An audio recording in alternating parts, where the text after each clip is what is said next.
ağlamağın ödümünü Ey kalkmak edeme aklamadan ödümünü Barkşanı arada koyan kendilerini Adana kakin arabını Ençe birlerini yudan kendilerini Ey ana şiiri deliler bilen bağladan Yok o deryadan ayrılamadan Dağılı ayırdan volkar oğlandan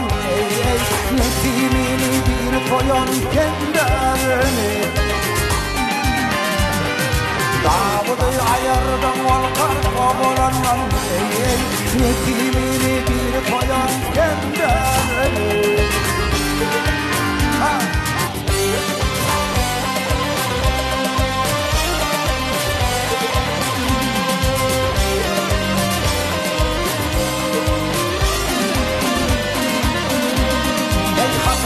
Kutayın geçti koya bak bağlanan Ey kazan kutayın geçti koya bak bağlanan Dağlar yanı kurtululuğun bağlanan Geryanini çıktı akyan yerinden Çağaların çekip koyan kendilerini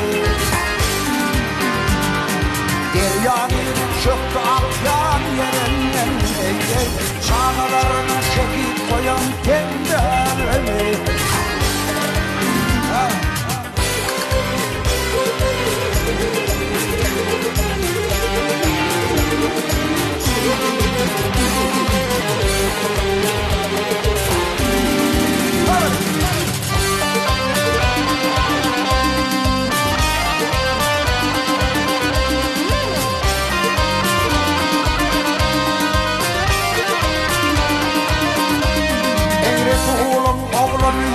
yaşına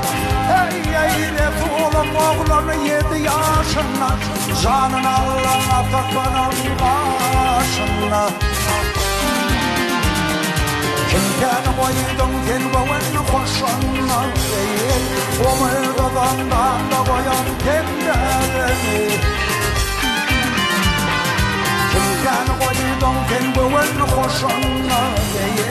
O mırdadan da koyan kendilerini Şanalarını şekil koyan kendilerini Yeminini bir koyan kendilerini